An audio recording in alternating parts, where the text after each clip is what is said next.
Hello, boys. Welcome back. I'm excited for this. I know it's been a long time since I've showed you guys a deck profile, but there's been a few reasons for that. Personal stuff. I might go over it at the end of the video. I don't want to drag this video down with that.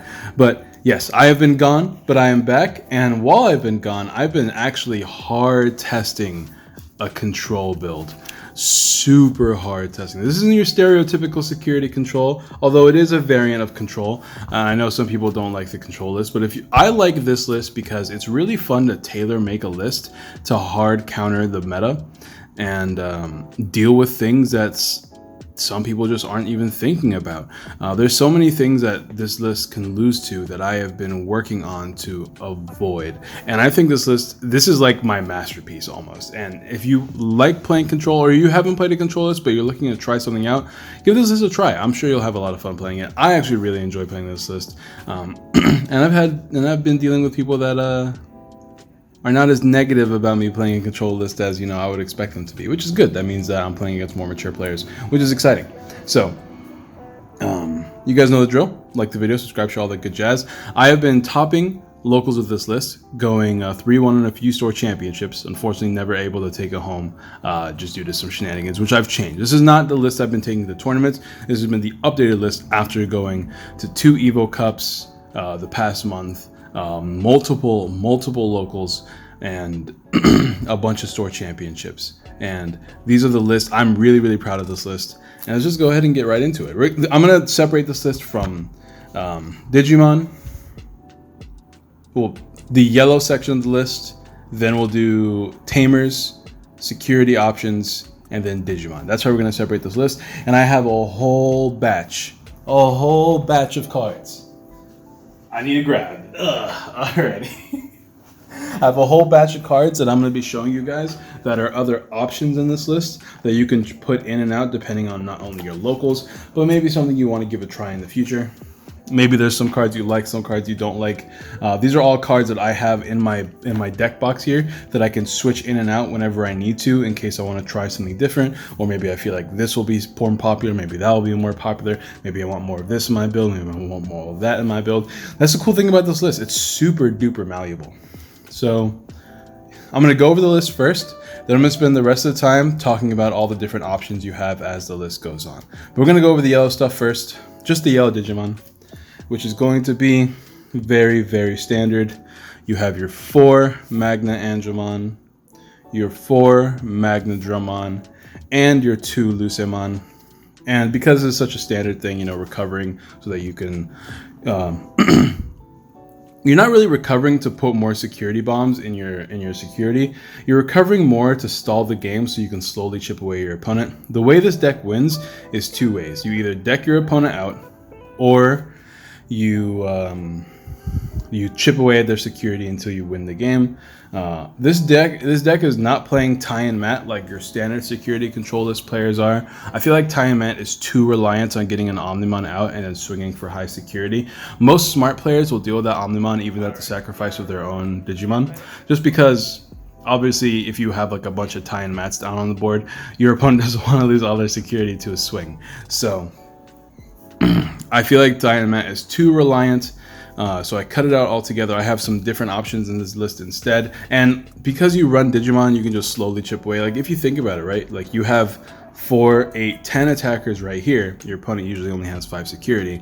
You'll win the game with that, but that's excluding the other Digimon we have in this list, and my super spicy tech at the very end of this video as well. But that's it for the yellow Digimon. Obviously, I guess we can go ahead and cover one thing. Another way to win the game a little bit faster is play like maybe 2 or 3 Mistymon. Actually, 1 to 3 Mistymon is really easy, and then you play 1 or 2 Seraphimon. I have 2 Seraphimon here. Seraphimon is good because it gives you an extra recovery on evolution and gives you security attack +1, so it does actually kind of help you win the game faster, because usually early game you can put down a Magnamon, recover, evolve into Seraphimon. You have 6 or 7 security at this point, which means your Magna Angemon makes your Seraphimon 12k DP. Then you swing 2 checks at 12. That's pretty powerful. The reason why I don't play it anymore is because obviously this is not a standard Digimon deck. You're not going to be drawing these cards all the time, so it's a little bit too inconsistent for me. But the Seraphimon itself was good when I was playing it. I wanted to play other cards to help deal with the meta, which is why I cut it out. And Mistymon, I did like Mistymon, but because I increased my yellow Digimon count from like what 10 to like at this, I think I was playing 2-1, so I was like 10 to 13. I started seeing yellow Digimon on my security way more often, which was super lame because that meant my opponent kept checking and they were safe, like they were safe checking security, which I want to make all my security. I want my opponent to make sure every time they check security, they are somewhat punished one way or another, right? Whether they put me to 3 security so then I can use Magna, or whether they check security and most of the time they get destroyed or something bad happens to their board, right? And of course, if you do play Seraphimon, you can actually play Chaosmon Valderarm, which is actually pretty important if you don't play some other packages I'm talking about later, because cards like Craniumon are very annoying for you to deal with because they can't be destroyed by battle. So you have to reduce them, or they can't be destroyed by effects, not by battle. So you either have to beat over them with an Omnimon on a lucky turn, which your opponent will almost always play around, right? Or you have to DP deplete them, which is what the Valderarm comes into play for. So this is an option if you choose to play Seraphimon. I have other ways to deal with Chaos with Craniumon in this list, and I will say the reason why I do this is because at a store, it was like a 1K store championship, I lost a final game because my opponent played Craniumon and they had their Craniumon out before I could get my board full of Digimon to like swing and beat their security. Usually that matchup becomes who can find their outs first, but because he had Craniumon and I didn't originally in that matchup, I lost that game because he just put down Craniumon and swung my security every time, and I couldn't do anything about it because I can't destroy him with effects. So that was annoying, which is why I play ways to deal with Craniumon now, and this is a way to do it if you want to do with it. But yeah, if you're playing security control, with how popular black is at the moment, you definitely need a way to deal with Craniumon in your list. So keep that in mind as we go on in this deck profile. But that's the yellow package. That's like the easiest package to explain. Next is the Tamers, because Tamers are just kind of conduits to playing your option cards as well as just having really good effects. So we'll go over it. Obviously, one of the best cards that Security Control has is Izzy, just because it lets you look at the top 3 cards of your deck and order them in any way you want, which means you can either draw them in any particular order you want, or you can recover with Magna Angemons, Magna Dramons, Holy Waves, etc., or even TKs sometimes. That way you know exactly what's going to be in your security. I can't tell you how many times I put Gaia Forces, Omnimon, Zwardies, anything like that into my security, thanks to the Izzy TK combo, Izzy Magna, Izzy Lucimon, things like that. So obviously Izzy is great. If you want to play 4 Izzy, there's nothing wrong with that. 4 Izzy is really, really powerful. I had to cut mine out to make space for other cards, but that's what I'm doing right now. 2 TKs. Now, in a more yellow-centric build, I still would not play 3 TKs. 3 TKs is really good. TKs is incredibly powerful in security control because it lets you go into your security, take out one of your yellow Digimon that are obviously not security bombs, and usually are really, really good. Puts them into your hand. So not only are you adding a really powerful card into your hand, but you're also replacing it with a potential strong security bomb, which is why TK is good. The reason why TK is bad is because there are so many times I've lost a countless number of games to having security, with TK being my 3rd or 2nd to last security card. They flip it, I look at TK, and I'm forced to take a card, and it's not a yellow card, which means I am now going from 3 security to 1 security, and my opponent swings 2 more times and wins the game. Because a smart player, people that play smart around security control, will not swing until their board is so big you can't do anything about it, right? They'll play a bunch of level 4s down, a bunch of level 5s, they'll hard play all of them so that they can't be ultimate flared, because every other card in the deck at the moment can only delete 1 Digimon at a time. Obviously, when the next set comes out and we get those starter decks, that changes, but a smart player who plays against security controls knows when to swing security, but giving them 1 less security to swing into puts you in a terrible position. But sometimes it's good. Sometimes you play TK, your opponent's smart, they keep you at 4 security, right? You play TK, you take a card that doesn't let you recover, and then you play Magna Dramon, and then you recover 2 anyways. So sometimes it's good. But the reason why I play it at 2 is because that's a lot less likely to happen at a 2 count rather than a 3 count. It's almost never happened to me since I dropped it to 3, which is why I'm playing it at 2 of right now. And 2 is good enough for me. And then last but not least, the color and the spice, I don't see anybody playing at all. And everyone that's surprised when they see this card, which is Sora and Joe. I will say that in that match I was telling you guys about with the person that played Craniumon, he played Sora and Joe, right? But I didn't think much of it. I was like, okay, he's going to use, Cocytus Breath? He's going to use Cocytus Breath as another removal option. Maybe he'll play Kaiser Nail. Who cares? None of that really matters, right? That's not why I'm using Sora and Joe. Sora and Joe I'm using for 2 reasons. 1, for my blue option cards that help deal with Craniumon. And 2, because most of the time, the way your opponent plays around security control is that they make themselves a big board and they try not to draw because they don't want to deck out, which means they don't evolve. Which means they don't evolve, and which means that they start hard playing Digimon, right? Because that's how you beat security control. You have to hard play a bunch of Digimon and make your board so big that they can't deal with it, and you have to hard play Digimon that are not 3 costs or less, because obviously Ultimate Flare is a thing. So what that does is that the way that they deal with security control, I get benefit from it, meaning my Sora and Joe will gain me 2 extra memory, and hopefully a lot more if I have a lot more on board, which is great, because if I have 2 Sora and Joes and an Izzy, and my opponent does play that way, then I'm at 7 memory, and with 7 memory I can play Transcended Sword plus another card, Holy Wave plus another card, Magna Angemon plus another card. Lets me play 2 cards a turn, which is really, really, really powerful when you're playing security control, because those 2 cards could be 2 removal spells, they could be 2 recoveries, they can be a mix of the 2, or I could play a Magna Dramon, and put my opponent only to 4 memory, which is kind of insane, which is why I love the Sora and Joe. Also, more importantly, you can hard play Omnimon Zwart D, and your opponent can't do much about it. You start with 1 Sora and Joe and 1 of these 2 on board. You will have 5 memory at the start of your turn. You put your opponent to 10, and if you play security control, you know how much it doesn't matter to put them at a high memory, especially when you play down a Zwart D or an X-antibody. Because, first of all, the X-antibody kind of does matter because they can deal with it without any consequence, but the Zwart D, they can't deal with it without consequence. If they're going to remove the Zwart D off the board, then they lose one of their Digimon in the response, which is not great for them a lot of the time. It's like playing a removal spell, but kind of like a lingering removal spell. And if they don't deal with it, you can start swinging, kill guys with the guy, maybe crash into a Digimon and kill 2 Digimon at the same time. You can start swinging security, or you can evolve into X-antibody and start swinging over multiple guys, and then they're forced to deal with it somehow, but you can give them a lot less memory in the process. So, overall, I'm really, really happy with the Sora and Joe.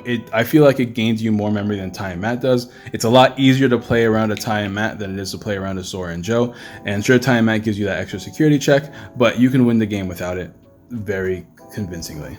All right, so that's it for the Tamers. Obviously, there's no other Tamers I've been wanting to play. There's no other option cards that really matter to me. Like, I looked into green, I looked into purple. I was playing purple for a while actually with Mimi and Kairi, because obviously whenever Kairi uses security, you gain a memory, right? Which is great because sometimes you can force your opponent to pass over the turn when they hit into your security. And then Mimi lets you gain a memory whenever an option card gets used, which is great for you because now you can use stuff like Holy Wave for 5 memory, or Gaia Force for 7, Sword for 6, which actually does matter. And when you're playing purple, you get to play cards like Earthshaker and Trump Sword and Hell's Gate, which are great. Hell's Gate doesn't have a security effect; it goes to your hand instead, which is kind of lame. But Trump Sword is good, but it's easy to play around. And Earthshaker is actually pretty good, getting rid of 2 bodies off the board for only like 6 memory, which is probably the best card of the bunch. But the problem with all those cards is that they are removal.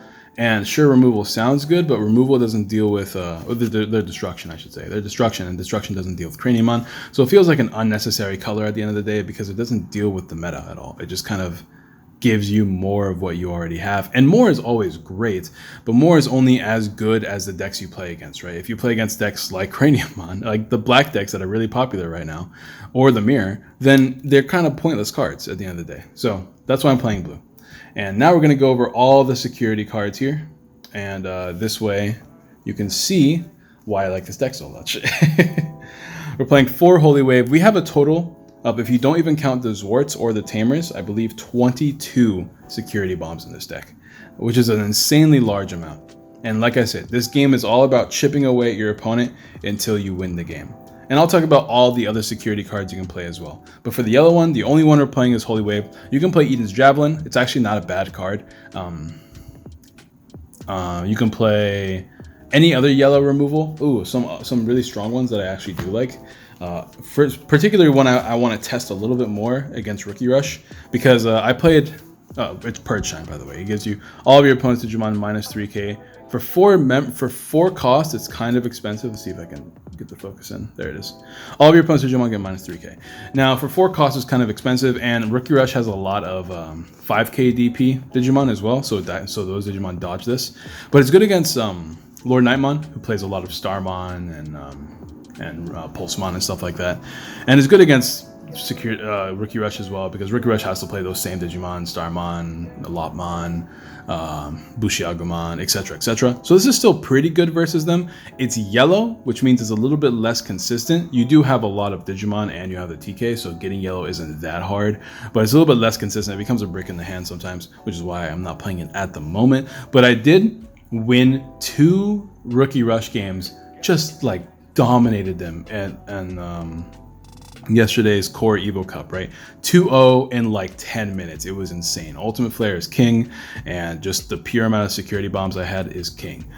So this Purge Shine felt useless until I played against another Rookie Rush player in my final game and got smashed because I just couldn't. There was nothing in my security. My security was just Digimon, and my hands were dead, and my ultimate flares were dead because I had no TK on the board, which is why I'm saying 4 TK isn't that bad of a card if you want to play 4 TK. But these 2 Purge Shines, they're another option you can play as well if you really have trouble versus Rookie Rush. I feel like going 4 and 2 versus Rookie Rush means I don't have to worry too much about him, but I did add a new tech to the list to deal with Rookie Rush a little bit more often.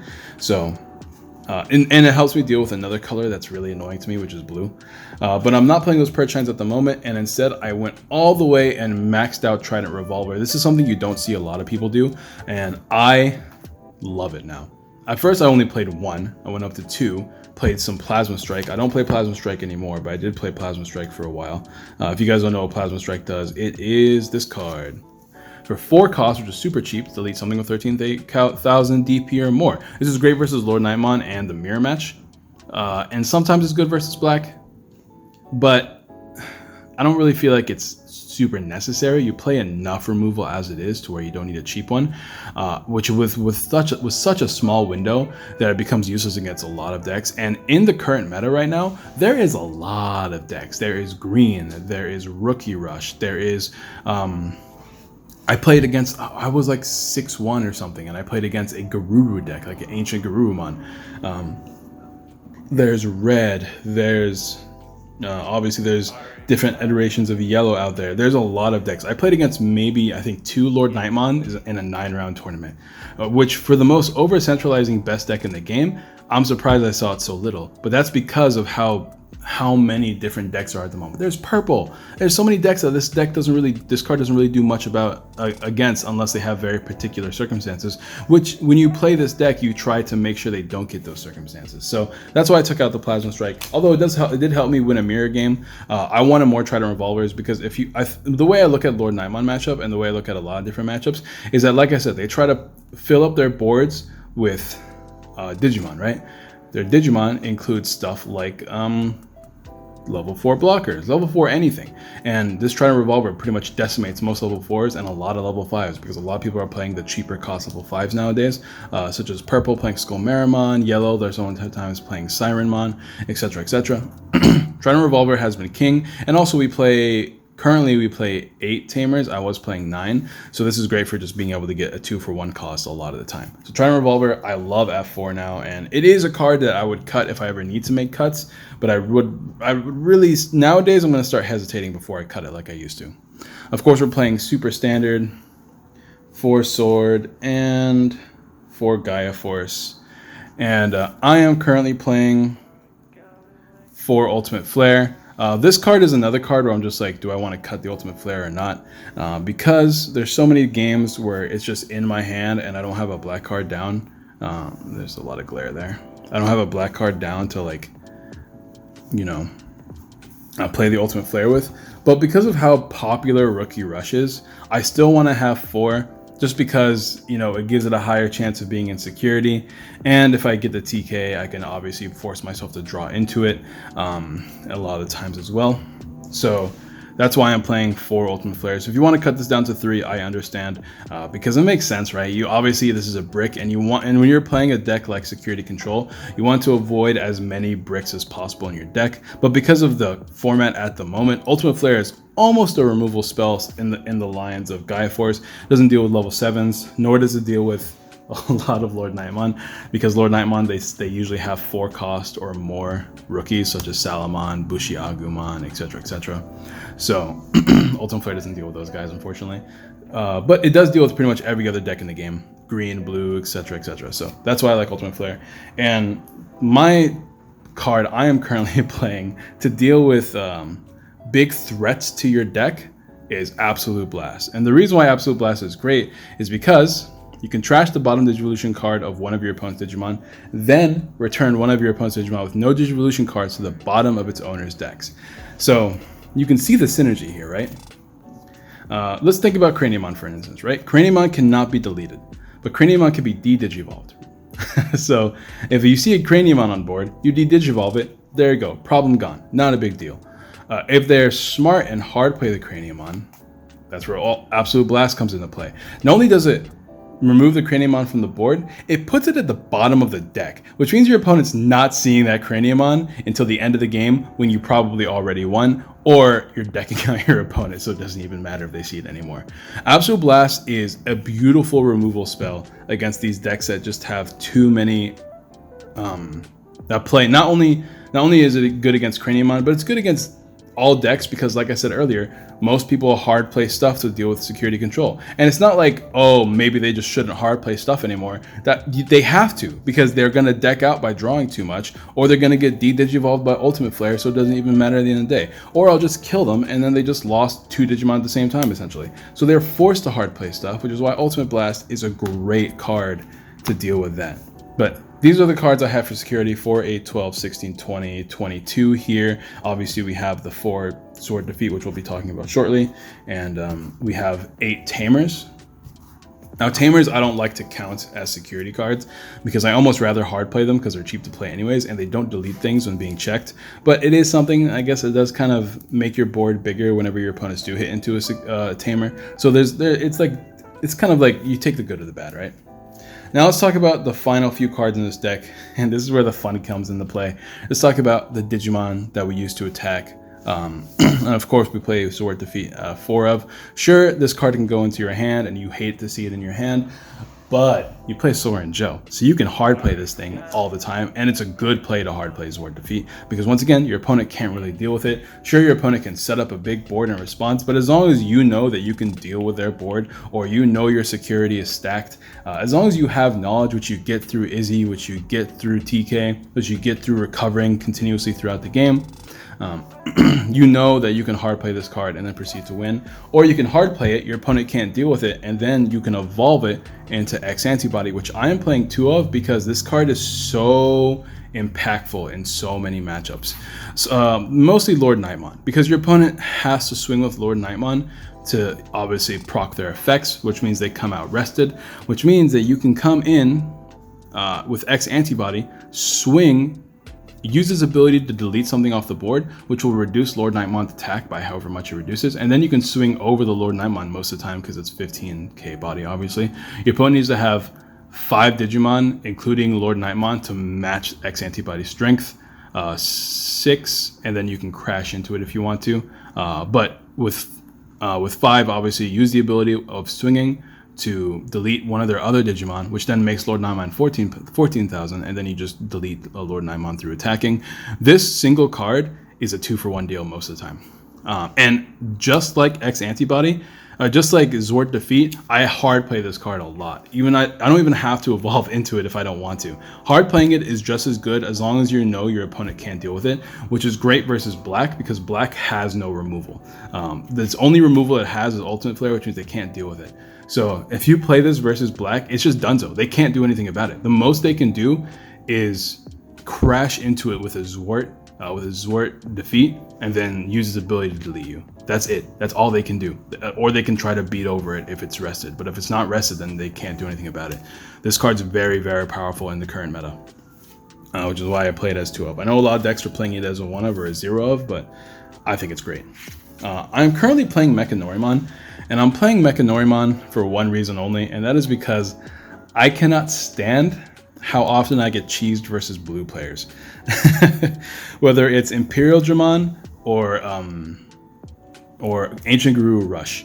I have lost because of really bad security too much versus blue. So I decided to cut the middleman and just play Mechanori. Because the reason why I lose against blue is because instead of playing Digimon on their board that I can delete, they play Tamers, and they play a lot of Tamers. And I'm not playing a lot of Machine Dramons. I'm actually not playing any Machine Dramons on my list anymore. I just find that card to be very underwhelming in the current meta, because people know how to play around it. Instead of Digibursting and leaving just a level 2 or level 3, they get rid of the level 2 and 3, and then all of a sudden Machine Dramon kind of blows.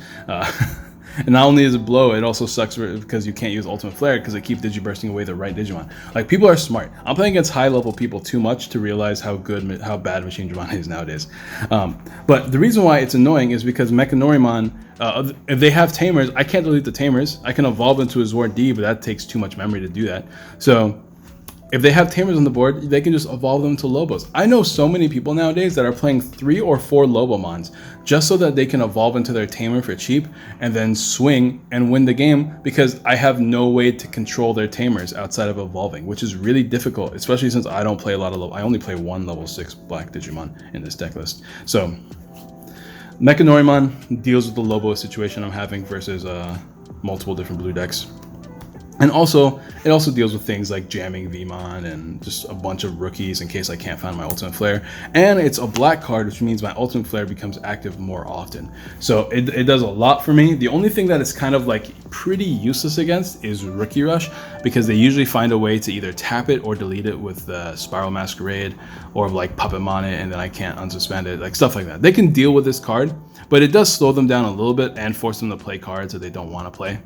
So it's useful in that sense. It's mostly just stall until I can find Ultimate Flare, or it can delete most of their stuff, which is why the Trident Revolver is good too, because it's cheap. It's only a 6 cost, which puts them at 3 anyways most of the time. And it deals with Digimon and plays a Tamer. And then Sora and Joe helps with that as well, because obviously it's Rookie Rush. They're not evolving that much. So that's it for those Digimon. And then we have 2 more Digimon that are great. We obviously have the Craniumon, like I mentioned earlier. This card feels almost mandatory. It's like a 1 tech mirror match. It's like a 1 tech mirror tech. 1 card mirror tech. Bleh. Just because most security control decks have no way to deal with this card. I have not seen a single other security control list play Absolute Blast. And as far as I'm aware, that's the only way they can deal with it. They can also deal with it by Chaosmon, right? But if you can make sure that they don't have a level 6, which means you kill all their Digimon as soon as they hit the board, then you don't have to worry about the Chaosmon really. And we play a lot of removals, so we can probably stop their Digimon from hitting the board. So that's pretty good that's the good thing about Craniumon. And the card that I played as a meme. I played this card originally as a meme, and now it's kind of like a permanent spot in my deck, just because it literally wins games late game by itself. I played it as a meme, and then it won me like 2 matches, 1 versus the Mirror, 1 versus Lord Nightmon, in my last Evo Cup, and I love it now. And that is Gallantmon. Oh god, this card is amazing in security control. Okay, so security control, as we all know, makes games grind for a while, right? Which means your opponent's going to have a lot of cards in their trash. And what does Gallantmon do? When attacking, for every 10 cards in your opponent's trash, you trash the top card of your opponent's security. I cannot tell you again how many times I play against a yellow player, and really, really late in the game, I'm talking about super late in the game, after they used most of their like removal options, their DP depletion options, and I'm playing a bunch of Sora and Joes, and I have lots of memory, stuff like that, I slam down Gallantmon, and they have two options. They either have to win that turn, which means they're forced to swing into security, and most of the time that's like, oh, you're gonna get punished because that's what this deck does, or they have to scramble and dig and search for a way to deal with Gallantmon. And if they don't deal with Gallantmon, I pretty much always win because I swing and I trash all their security that's left, and then I hit directly for game. So they either are forced to block it, which I play Trident Revolver, so usually I save the Trident Revolver to get rid of their blockers so they can't do that, or they have to dig for insano ways to remove this card at the same time I play it down, which means they usually can't swing at the same time. So this card, sometimes it doesn't win you the game through the attack, but the pressure that it puts on your opponent whenever you hard play it is so intense that it can win you the game just off that alone. So this Gallantmon is kind of nuts, and it's kind of made me want to build a Megidramon version of Security Control, which I might do in the future because, and mostly to deal with purple. I've lost against purple a lot. Purple is like one of those matchups that are really, really, really hard unless things go at least okay for you. If things go poorly for you at any point in the game playing this deck against purple, you're probably going to lose because their Zwarts will make big boards that you can hardly deal with, and they'll deck themselves out, but they use Ultimate Fusion, so they never deck out, which is why I've been thinking about playing Megidramon to trash the top few cards that are left in their deck, just so I can beat purple, because purple will do that. They will put themselves in deck out position because they have to, and they know that's the way to beat them, is they empty their whole deck, they play Ultimate Fusion to make sure that their Zwart defeats goes back to the bottom of the deck, and then they proceed to win the game the following turn with their like 10 Digimon board. But if you evolve into Megidramon, then you're living, you're chilling, and you're living. And then obviously when this thing gets deleted, you can play Gallantmon from not only your hand but also from your trash, which means if this was in security, you can play it whenever this thing gets deleted as long as you have a Tamer on board. So obviously this is just like super secret spice in case anybody wants to try this, because I'm going to be trying this in the future. I was thinking about playing 2 Megidramon and just 3 Skull Greymon, because you know the game is full of blockers at the moment, so it's both a removal card and something that can evolve into Skull Greymon. Obviously your opponents will deal with this if they know it's coming, but not only is this good for, you know, obviously you can go Skull Greymon and evolve into this, but you can also just evolve into Chaos Gallantmon for only 4. You usually have like 5+ memory, so instead of having to pass your turn, you can actually play this and get instant value out of it as well. So something I'm considering is like something like playing these 5. I'm not really sure what I want to cut yet, or maybe I want to go deeper into the strategy, but that's the deck list. Let me go over some few other option cards that we can be playing in this deck list that can help you in more matchups. The first thing I've been thinking about playing is, instead of Mechanorimon, I've been thinking about playing Heir of Dragons. It's kind of like a Pot of Greed, right? 3 costs, you draw 2. It can also delete something with 4,000 DP or less if you have a Magnadramon on board, but that is kind of pointless. The whole reason why I played is to draw 2, so I can draw into my Izzy Ultimate Flares faster. Because like I said earlier, Mechanorimon is very easily for Rookie Rush to deal with, but if I play this, sure, I'm having a slightly better odds versus Rookie Rush, but I am losing my chances of beating aggressive blue decks. Those are very, very rare at the moment. It's not like they're the best deck in the game or anything. So I'm not expecting to see a lot of blue. So I'm not against dropping the Mechanorimon. Not only that, but Mechanorimon can't attack, so even though it's a body, it's not a body that can do much, and I'd rather draw into my combo pieces faster. It's also good compared with TK. If your TK is a bunch of cards you don't want to recover, or you know you're not going to need them quickly, you can go TK, Heir of Dragons, draw those cards really quickly, and now the rest of your deck is unknown, which is better for you if you know that you're not going to like the cards, right? So Heir of Dragons is pretty good, and I do want to try it. I'm trying Mechanorimon first, but if I feel like Mechanorimon is too inconsistent at a 2 of, and overall just not as impactful as I would like it to be, I'll probably drop it for this first. Other cards that I like, Supreme Cannon puts a bunch of rookies back into hand, and if you have an Omnimon on board, here's why I actually like it. If you have an Omnimon on board, you can put 5,000 DP or more Digimon into the hand. This is good because when you have an Omnimon, you just want to start swinging, right? You want to start deleting Digimon on the board, you want to start crashing if you can, you want to start hitting security. So Supreme Cannon puts back 5,000 DP or less Digimon, not more. I said more, but less, which is most blockers in the game. Most people play the 1-cost Evo blockers at the moment, so that helps deal with blockers. It also helps deal with security control in a sense because it returns them into their hand, which means they can't attack with it that turn. Sometimes it's like almost punishing, but this card is it's kind of like third or fourth in the totem pole of cards I want to try out. But I do like the fact that I can bounce blockers with this card. There's another card in this deck. Oh, you know, I don't actually have it out, but my binder's right here, and this is the one that's most exciting that I really want to try, which is Aqua Viper. Doing the same thing as Supreme Cannon, but a little bit less useful versus Rookie Rush. This card's kind of crazy. You can return one of your Digimon to your hand to bounce 2 level 4 or lower Digimon to their hand, which is insane because you can bounce something, say your Lucemon or your Magnanandramon or your Magnadramon. You can bounce your recovery cards and at the same time deal with some of their Digimon, which is kind of cool because you can swing with a Digimon. If it survives, you can bounce their blockers or whatever, and then you can play the card and now it's no longer unsuspended. Think about a Lucemon, right? Say you played a Lucemon down for 5 costs because it's late in the game or middle in the game realistically. You recovered, right? Following turn, you swing with their Lucemon. They're probably not going to block you unless they want to lose that Digimon, which in that case, great. You then play Aqua Viper. You force them to bounce their Digimon that are level 4 or lower, which like I mentioned earlier, is a lot of the time because obviously that's how people play around this deck. And then you play your Lucemon again, give them only 5 memory, and recover again. This is crazy. If you have 3 or more Lucemon, maybe try playing 3 Lucemon and some Aqua Vipers. I feel like that's going to be kind of nuts. And definitely something I want to try in the future. Another card that's good for stalling, but that's really about it, is Grace Cross Freezer. Until the end of your opponent's next turn, their Digimon with no Digivolution cards can't attack. They can play around this obviously by Digivolving, but against matchups like Rookie Rush or Lord Nightmon where their boards are too big, they obviously can't Digivolve all of them, and Rookie Rush obviously can't Digivolve all the time either. This is good for just stalling a turn and being able to swing and win the game the following turn.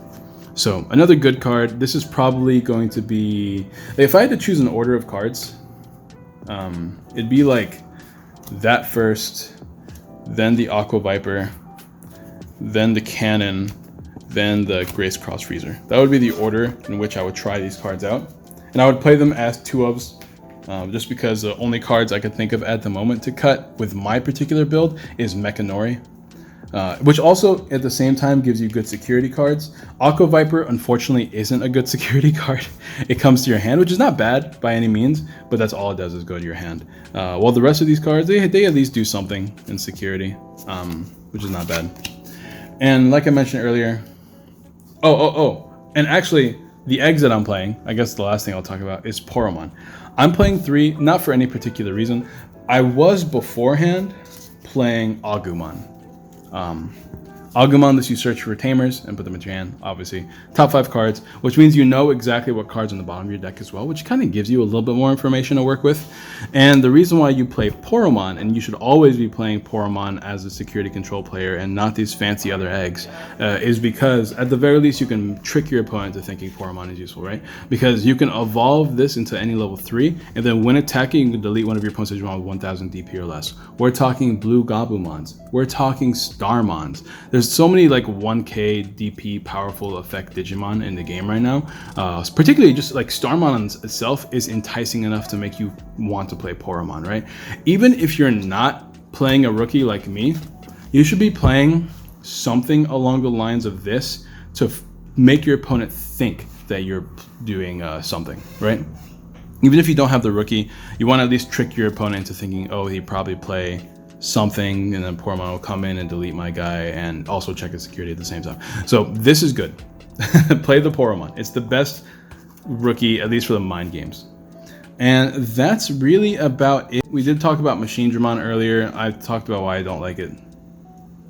And I think I have to end the video here because I've been talking for a long time. So hey, thank you guys for watching. Don't forget to like, subscribe, share, all that good jazz. Let me know if you guys want to see gameplay. And because I have a lot of gameplay recorded from multiple different cups that I've been to and online tournaments and whatnot. So let me know if you guys want to see gameplay of this deck list. But if not, let me know what decks you want to see me play in the future. The reason why I haven't uploaded as much recently is because my computer broke and my job is going through issues at the moment, which means that all the workers had their hours cut dramatically. So I have been working less, which means I've been making less money, which means I've been trying to find smaller ways to make money so I can afford rent this month, which is why you haven't seen me upload as much recently. I've been trying to do as much as I can to make enough money while also playing some Digimon on the side, because obviously I can sign up for tournaments for pretty much free because I have so much store credit. And I signed up for these Evo Cups like last month before I knew about all the stuff that happened at work. So I still wanted to make sure I played at these cups. But anyways, that's it. In the comments, let me know if there's any decks you want to see me play in the future, and I will see you guys next time.